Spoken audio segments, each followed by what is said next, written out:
বন্ধুরা সবাই কেমন আছো? আশা করছি তোমরা সবাই খুব ভালো আছো। তো আজকে এসে গেছি এই ভিডিওতে একটা নতুন সিনেমার ব্যাপারে কথা বলতে। সিনেমাটা এখন নতুন নেই, অনেকটাই পুরনো হয়ে গেছে, 1 মাস হয়ে গেছে। তো সিনেমাটার নাম হচ্ছে সুপারম্যান। তো 11 জুলাইতে যে সুপারম্যানের যে মুভিটা বেরিয়েছিল, জেমস গান পরিচালিত। তো এই মুভিটা কীরকম হলো, অনেক দিনই দেখেছি বলবো, আর রিভিউটা করে উঠতে পারছি না আসলে, তো নানান কাজের চাপে একটুখানি ব্যস্ত হয়ে গেছিলাম, শরীরটাও খারাপ ছিল। তো যাই হোক, সিনেমাটা কীরকম হলো, সিনেমাটা কেমন লেগেছে আমার, এবং সিনেমাটা বেসিক্যালি অন্যান্য সুপারম্যান ছোটো সিনেমা যেগুলো আছে সেগুলো ছোটোবেলাতে যেগুলো বড় হয়েছে, তো সেটার সঙ্গে একটু কম্পেয়ার করবো, তো একটু ডিটেলে রিভিউ করবো সুপারম্যান সিনেমাটা নিয়ে। তো চলুন শুরু করা যাক। সুপারম্যান সিনেমাটা এটা জেমস গান পরে ডিরেক্ট করেছে, আমরা সবাই জানি এটা তোমার ডিসি ইউনিভার্স। তো এটা কিন্তু সম্পূর্ণ জেমস গান তোমার নতুনভাবে সুপারম্যানকে প্রেজেন্ট করেছে। এটা সম্পূর্ণ তোমার রিবুট হয়েছে। এখানে সুপারম্যানকে একদম অন্যরকমভাবে প্রেজেন্ট করা হয়েছে বলবো।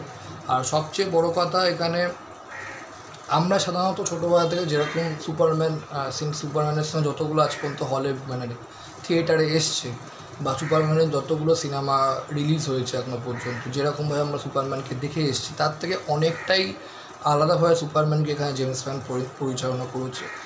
আমার কিন্তু সেটা বেশ ভালো লেগেছে আমার কিছু কিছু দিক বেশ ভালো লেগেছে, কিছু কিছু দিক আমার অতটা ভালো লাগেনি সিনেমাটা দেখার সময়। আচ্ছা, জেমস গান যেভাবে তোমার সুপারম্যানকে দেখিয়েছে সেটা আমি মনে করি বেশ ভালো প্রেজেন্টেশন, তোমার এখানে একদম ডিফারেন্ট ওয়াইজ করেছে বলবো জেমস গান। আচ্ছা, তো এটা একটা আমি যেটা বললাম ডিসি ইউনিভার্স, তো একদম নতুনভাবে ওরা স্টার্ট করছে, একদম একদম রিবুট করছে তোমার পুরো একদম সুপারম্যান সিরিজটাকে। আচ্ছা, ফার্স্ট অফ অল এখানে কারা কারা পাঠ করছে সেটা একবার বলে দিই। তো ডেভিড করেন্সবেট পাঠ করেছে, আমরা সবাই জানি এই নামটা, যে সুপারম্যানের চরিত্র অভিনয় করেছে। আর র্যাচেল ব্রসনান যে পাঠ করেছে তোমার সুপারম্যানের যে লাভ ইন্টারেস্ট। আর তোমার নিকোলাস হাউল্ট যে তোমার ভিলেনের পার্টটা করেছে। তো এই তিনটি হচ্ছে মেন ক্যারেক্টার। আচ্ছা, ধরুন এখানে জেমস গান সুপারম্যানকে প্রেজেন্ট করেছে অনেক বেশি হিউম্যানের দিক থেকে। তো আমরা সবাই জানি ছোটোবেলাতে এটা দেখে এসেছি, সুপারম্যান ক্রিপ্টন জগতের মানুষ এবং তিনি খুব পাওয়ারফুল, প্রচণ্ড শক্তিশালী। সুপারম্যান মানেই প্রচণ্ড একটা অ্যাকশান হবে, এবং যার খুব প্রেজেন্টেশনটা স্ট্রং হবে, হিউম্যানের থেকে সুপারম্যানকেই বেশি কেন্দ্র করা হবে।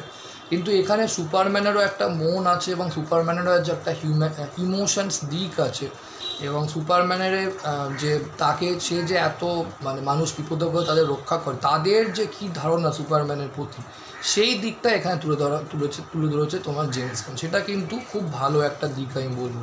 একটা সুপার হিরোরও কিন্তু ইমোশনস দিক থাকে, সে যে নিজের অনেক কিছু স্যাক্রিফাইস করে, পার্সোনাল লাইফটা স্যাক্রিফাইস করে সে মানুষ যখন বিপদে পড়ে তাই কন্টিনিউয়াসলি রক্ষা করছে। তো তারও একটা ইমোশান দিক থাকে, যে তাকে সে যাদেরকে বিপদে মানে নর্মাল লোকজন তাকে যারা মানে তাদেরকে বিপদের হাত থেকে বাঁচাচ্ছে, তাদের কি মানে পার্সপেক্টিভ তার প্রতি, তো সেইটা এখানে খুব দেখিয়েছে। তো এখানে গল্পটা হচ্ছে সুপারম্যানকে একজন হচ্ছে এলিয়েন যে তোমার সাধারণ মানুষের সঙ্গে মিশে থাকে। সে মেট্রোপলিস শহরে তোমার একটা রিপোর্টারের কাজ করে, আর তার গার্লফ্রেন্ড জার্নালিস্ট, যেটা তোমার ওই র্যাচেল ব্রসনান তোমার লুইসের চরিত্রে অভিনয় করছে। তো সে জানে, এবং তাকে দেখিয়েছে সে মানে সুপারম্যানকে সে জানে, মানে সুপারম্যানের যে চরিত্র তো দুটো, একটাতে সুপারম্যান আমরা সবাই জানি, যেটা হচ্ছে তোমার নর্মাল যে হিউম্যান দিকটা, তার চরিত্রের নাম হচ্ছে ক্লার্ক। তো ক্লার্কই যে সুপারম্যান সেটা তার লাভ ইন্টারেস্ট জানে, তো এখানে সেটা দেখিয়েছে। মানে কী করে জানলো সেটা দেখায় না ডিটেলি, কিন্তু প্রথম থেকেই দেখা যাচ্ছে সে জানে যে ক্লার্কই হচ্ছে সুপারম্যান। তো এইবার গল্পটা এখানে এরমভাবে এগোচ্ছে যে সুপারম্যান একটা ক্রাইসিসের মধ্যে দিয়ে যাচ্ছে, তার মানুষরা তাকে ট্রোল করছে, সোশ্যাল মিডিয়ায় গালাগাল দিচ্ছে, এবং কিসের জন্য ট্রোল করছে, কেন গালাগাল দিচ্ছে সেটা আমি অত ডিটেলিংয়ে যাচ্ছি না, এটা দেখলে ভিডিওটা অনেক বড়ো হয়ে যাবে। আমি চাই সিনেমাটা আপনার দেখুন, ওটিটিতে খুব শিগগির চলেও আসবে। তো সেটা আপনারা সিনেমাটা দেখলে বুঝতে পারবেন যে সুপারম্যানের এই ক্রাইসিসটার মধ্যে দিয়ে যাচ্ছে। তার কারণ যে ভিলেন যে তোমার যেটা নিকোলাস হাউল্ট যে লেক্স লুথারের চরিত্র অভিনয় করেছে, সে খুব পাওয়ারফুল একজন টেকনিক্যাল সায়েন্টিস্ট, ঠিক বলা যায় না, পাওয়ারফুল মানে টেকনিক্যাল লোকজন, যে তোমার সুপারম্যানের যে ইমেজটা, সেই ইমেজটাকে তোমার সে এস্টাবলিশ করতে চাইছে যে ফিজিক্যালি স্ট্রেংথটাই ইম্পর্টেন্ট না, টেকনিক্যালের হাতটাই বেশি স্ট্রেংথ এবং মানুষের মস্তিষ্কর যে বুদ্ধি সেইটা বেশি স্ট্রেংথ দেখানো হয়েছে। এইবার এই যে লেক্স লুথার যে ক্যারেক্টারটা, যে এই যে ইমেজটা সে যে পাওয়ারফুল একটা ভিলেন তাকে দেখিয়েছে, তার মোটিভটা খুব ভালো দেখিয়েছে আমি বলবো। কিন্তু কোথাও তার যে ক্রিয়েশন, যে আল্ট্রাম্যানের যে ব্যাপারটা, তাকে আমার মনে হচ্ছে একটু উইকনেস দেখানো হয়েছে। মানে অ্যাজ আ ভিলেনের মোটিভ ঠিক আছে, বাট ভিলেন মানে একটা স্ট্রং ব্যাপার থাকে, তো সেটা কোথাও একটু উইক দেখানো হয়েছে ভিলেনকে কম্পেয়ার টু সুপারম্যানের তুলনায়। তো যাই হোক, তার অত ডিটেলিংয়ে আমি যাচ্ছি না। এইবার এই ক্রাইসিস থেকে সুপারম্যান কী করে বেরোবে এবং নিজের ইমেজকে মানে লোকদের কাছে তার ইমেজটা আবার কী করে ভালো হয়ে উঠবে সেটাই দেখিয়েছে। তো সেটাই হচ্ছে মেন সিনেমার গল্প। তো পারফরমেন্স ওয়াইজ বলতে গেলে ডেভিড করেনস্টেড খুব ভালো অভিনয় করে, তাই দেখতে খুব সুন্দর বলবো।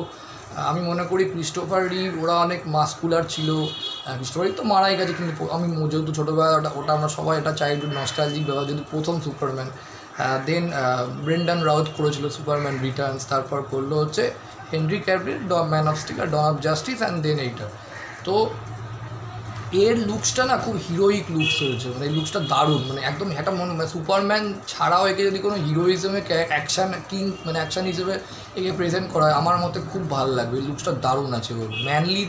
ম্যানলি তো আছেই, প্লাস তার সঙ্গে চোখ দুটো তো খুব সুন্দর, রোম্যান্টিক ব্যাপারটাও আছে মুখের মধ্যে, আর খুব মানে ব্রাইট ব্যাপার আছে মুখের মধ্যে। দারুণ অ্যাক্টিং করেছে, যেখানে যেখানে অ্যাক্টিংয়ের স্পেস ছিল, মানে একটা জায়গা সিন আছে যেখানে মানে ও মানে ডেভিড করেনস্টেড যে ওকে পেয়েছিল, সুপারম্যানের বাবা মা তো ক্রিপ্টন জগতের লোক, সে ওকে এসে এই পৃথিবীতে ছেড়ে দেয় এবং দেন ওর কুড়িয়ে পায়, ওকে মানুষ করে। তো সেই বাবার সঙ্গে একটা তোমার ইন্টারাকশান সিন আছে, যখন খুব ডিপ্রেসড হয়ে গেছে, যে যাদের জন্য এত কিছু মানুষদের নিজে স্যাক্রিফাইস করে মানুষদের বিপদ থেকে রোকা করে, তারাই ওকে গালমন্দ করছে সোশ্যাল মিডিয়া। তো তখন ও যে ইম্পর্টেন্ট অ্যাডভাইসগুলো দেয় ওর পালিত বা সেখানে সুপারম্যানের অ্যাক্টিংটা দারুণ ছিল না, ডক্টর ডেভিড করেনস্টেডের।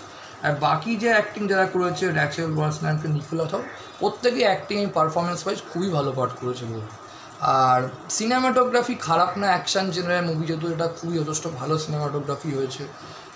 মিউজিক ওয়াইজ ঠিক আছে। অ্যাকচুয়াল কী হয়েছে এটা বলবো, সুপারম্যানের এই যে প্রেজেন্টেশনটা জেমস গান যেটা যেভাবে করেছে, মানে অনেক বেশি হিউমারাস, মানে অন্য কোনো সুপারম্যান সিনেমা যখন দেখবেন মনে হবে একটা অ্যাকশান সিনেমা দেখছেন, কিন্তু এখানে আপনি একটা কমেডি টাচ পাবেন, খুব হিউম্যার ব্যাপার আছে। ওই সুপারম্যানের যে সুপার ডগ আছে তোমার, ওই ক্রিপ্টো যে সুপার ডগটা দেখি, ওটাকে দেখলে তো আপনার হাসি পেয়ে যাবেন। তারপর ফার্স্ট হাফে একটা ভিলেনের যে সুপারম্যান যখন হারায়, তো আমি কমিক বুক সুপারম্যান পড়িনি, তো যারা কমিক বুক সুপারম্যান পড়ে তারা খুব রিলেট করতে পারো এই সিনেমাটার সাথে।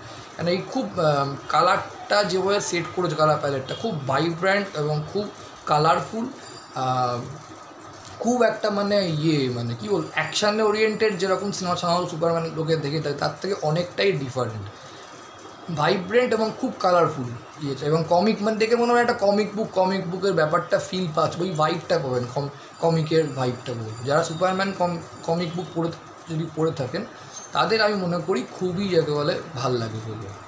এমনিও খারাপ লাগবে না, কিন্তু কমিক বুকের সাথে রিলেট করতে পারবে, ওই ব্যাপারটা জেমস গান খুবই রেখেছে। আচ্ছা, দেন উইকনেস আমার লেগেছে কোথাও, আমি বলবো স্ক্রিপ্টটা একটু ওভার স্টাফড হয়ে গেছে, অনেকগুলো ক্যারেক্টার এক্সট্রা ঢোকানো হয়েছে, সেগুলো আমি বলছি না, তো সেগুলো দরকার ছিল না।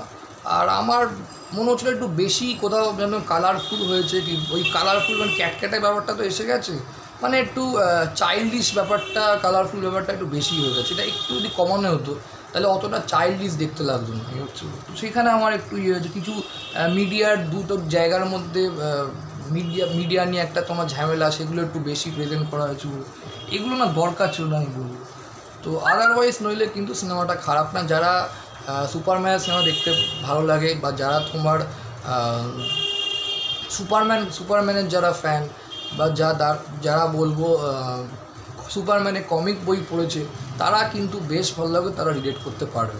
কিন্তু যদি Man of Steel, Dawn of জাস্টিসের সঙ্গে এই মুভিটা রিলেট করেন, তাহলে আমি বলবো এটা অনেকটাই ডিফারেন্ট। এটা রিবুট যেহেতু করেছে, তাই ওরা চেষ্টা করেছে একদম ডিফারেন্টভাবে অডিয়েন্সের সামনে তুলে ধরা। সুপারম্যানকেও নতুন একটা সুপারম্যানকে অনেক বেশি হিউম্যান দেখানোর চেষ্টা করেছে, সেটা খারাপ না মনে করি আমি। আর কালারফুল ব্যাপারটা, ভাইব্রেন্টটা যেভাবে সেট করেছে খারাপ না, কিন্তু ওই যে একটা মানুষের দেখে একটা অভ্যস্ত তো হয়ে যায় অনেক বেশি ওগুলো ডার্ক, এটা একদম জাস্ট করতে আমি মনে করি সমাজে তার জন্য কোথাও সুপারম্যান মুভিটা যতটা হিট হওয়া দরকার ছিল একটু কমে গেছে। বাট ওভারঅল মুভিটা খারাপ। তো এইটাই বলা ছিল ভিডিওটা। Thank you so much. ভিডিওটা ভালো লাগলে লাইক করুন, কমেন্ট করুন, শেয়ার করুন। চ্যানেলটা সেটা অবশ্যই আমার কমেন্ট বক্সে লিখে জানাতে পারেন। আর আমার ভিডিওটা পার্সোনালি কেমন লাগছে আপনারা যারা ভিডিওটা দেখেন তারাও কমেন্ট বক্সে লিখে জানাতে পারেন। Thank you.